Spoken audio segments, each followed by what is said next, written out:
इतना बड़ा इंसान एक सामान्य ढंग से पेश आ रहा था। इतने में अगला स्टेशन आया और वो हृदयाघात से पीड़ित बुजुर्ग एवं उनका परिवार टीटी एवं स्टेशन पर बुलाई गई मेडिकल मदद से उतर गए।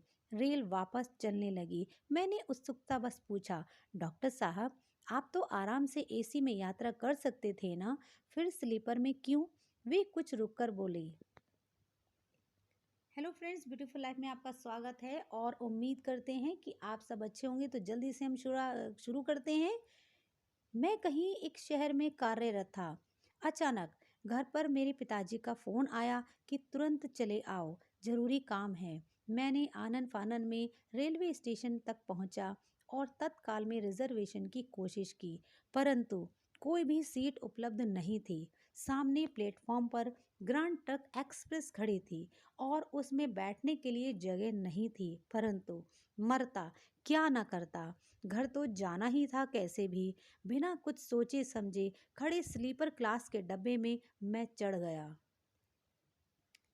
डब्बे के अंदर बहुत बुरा हाल था। जैसे तैसे जगह बनाने हेतु एक बर्थ पर लेटे हुए सज्जन की ओर देखा तो मैंने उनसे याचना करते हुए बैठने के लिए मांग की। सज्जन मुस्कराए, उठकर बैठ गए और बोले, कोई बात नहीं, आप यहाँ बैठ सकते हैं। मैंने उन्हें धन्यवाद दिया और वहीं कोने में बैठ गया। थोड़ी देर बाद ट्रेन स्टेशन छोड़ने लगी और रफ्तार पकड़ ली। कुछ मिनटों में जैसे सारे लोग व्यवस्थित हो गए थे और सभी को बैठने के लिए कहीं न कहीं स्थान मिल गया था। मैंने अपने सहयात्री की ओर देखा और सोचा कि चलो बातचीत का सिलसिला शुरू किया जाए। मैंने कहा, मेरा नाम राम है और मैं इसरो में वैज्ञानिक हूँ। आज बहुत ज़रूरी काम से मुझे अचानक घर जाना पड़ा, इसलिए स्लीपर क्लास में चढ़ गया, वरना मैं एसी से कम में यात्रा नहीं करता। वो मुस्कराए और बोले, वाह, मैं एक वैज्ञानिक के साथ यात्रा कर रहा हूँ और मेरा नाम जगमोहन है। मैं वारलगंज जा रहा हूँ। उसी के पास एक मेरा गांव है जिसमें मेरा घर है। मैं अक्सर शनिवार को जाता रहता हूँ। इतना कहकर उन्होंने अपना बैग खोला और उसमें से एक डब्बा निकाला। वो बोले, ये मेरे घर का खाना है, आप लेना पसंद करेंगे? मैंने कह दिया कि मैं अपने बैग में सैंडविच निकाल कर खाऊंगा। और जगमोहन राव, ये सब कुछ सुना सुना सा लग रहा था, परंतु इस समय याद नहीं आ रहा। रेलगाड़ी ने तेज रफ्तार पकड़ ली थी। अचानक मैंने देखा कि सामने वाली बर्थ पर 55 से 56 साल के एक सज्जन अपनी बर्थ पर बैठकर तड़प रहे हैं। उनका परिवार भी कुछ घबराया सा लग रहा है और उन्हें पानी पिलाने लगा, परंतु वो कुछ भी बोलने की स्थिति में नहीं थे। मैं चिल्लाया, अरे कोई यहाँ डॉक्टर है, कोई यहाँ डॉक्टर है, कोई इमरजेंसी आ गई है। रात में स्लीपर क्लास के डब्बे में डॉक्टर कहाँ मिलता। उनके परिवार के लोग उन्हें असहाय अवस्था में देखकर रोने लगे। तभी जगमोहन राव की नींद खुली और उन्होंने पूछा, क्या हुआ? मैंने यह सब बताया। मेरी बात सुनते ही उन्होंने अपने सूटकेस में से एक स्टेथोस्कोप निकाला और सामने वाले सज्जन के सीने की धड़कनें सुनने लगे। उनके चेहरे पर चिंता की लकीरें साफ दिखाई दे रही थीं। उन्होंने कुछ भी कहा और सूटकेस में से कुछ नहीं कहा और सूटकेस में से एक इंजेक्शन निकाला और सज्जन के सीने में लगा दिया और उसका सीना दबा दबा कर मुंह पर अपना रुमाल लगाकर अपने मुंह से सांस देने लगे।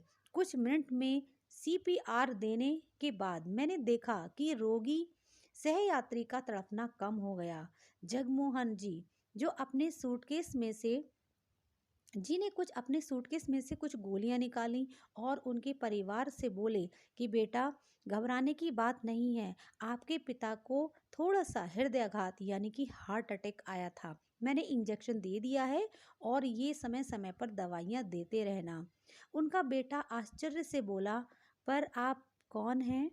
वो बोली, मैं एक डॉक्टर हूँ, मैं इनकी केस हिस्ट्री और दवाइयाँ लिख देता हूँ। अगले स्टेशन पर जाकर आप उतर जाइए और अस्पताल में एक अच्छे से डॉक्टर को आप दिखा दीजिए।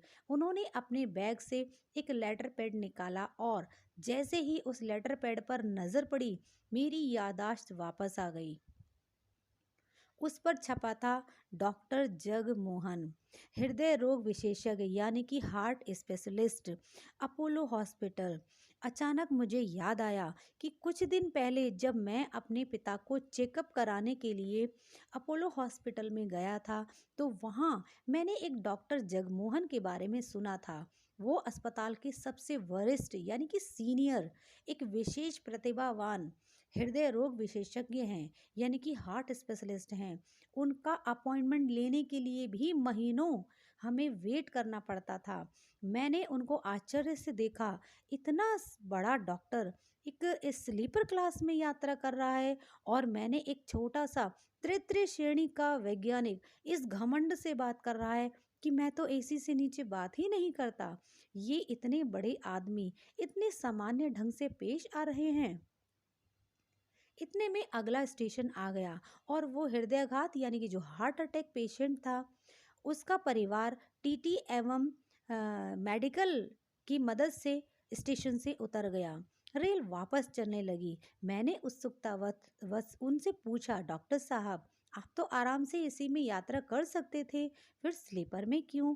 वे कुछ रुक कर बोले, जब मैं छोटा था और गांव में रहता था, तब मैंने देखा था कि रेल में कोई डॉक्टर उपलब्ध नहीं होता, खासकर दूसरे दर्जे में, स्लीपर में। इसलिए जब भी मैं कभी अपने घर जाता हूँ तो हमेशा स्लीपर क्लास से ही जाता हूँ, ना कि किसी एसी क्लास से।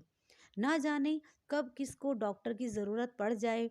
मैंने डॉक्टरी गरीब लोगों की सेवा के लिए की है। हमारी पढ़ाई का क्या फ़ायदा जब हम किसी गरीब के, किसी असहाय के काम ना आ सकें। हमारा स्टेशन आ चुका था। वो मुस्कराकर उतर गए और मैं उनके बैठे हुए स्थान से आती हुई खुशबू को महसूस कर रहा था। ये खुशबू उस महान और पुण्य आत्मा की थी जिसने अपनी पढ़ाई को सही जगह लगाया। तो दोस्तों, ये कहानी अगर आपको थोड़ी सी भी पसंद आई हो तो इसे लाइक कीजिएगा, वीडियो को शेयर कीजिएगा, और जो भी आपको लिखना है, क्या आपने महसूस किया इस कहानी को सुनकर, कमेंट सेक्शन में आकर ज़रूर बताइए। और ऐसी ही अच्छी वीडियोस लेकर हम आपके पास आते रहेंगे। अगर किसी और विषय पर आप वीडियो चाहते हैं तो कमेंट सेक्शन में लिखिएगा। आपने ये सब सुना, इसके लिए बहुत बहुत धन्यवाद। और हमें इससे सीख लेनी चाहिए कि हमारी एजुकेशन, हमारे अंदर जो भी गुण है, जो भी क्वालिटी है, वो सबसे पहले हमें उन लोगों को देनी चाहिए जो असहाय हैं। अमीर आदमी तो कहीं भी सर्विस ले लेता है। अगली वीडियो के साथ मिलेंगे हम, तब तक के लिए धन्यवाद।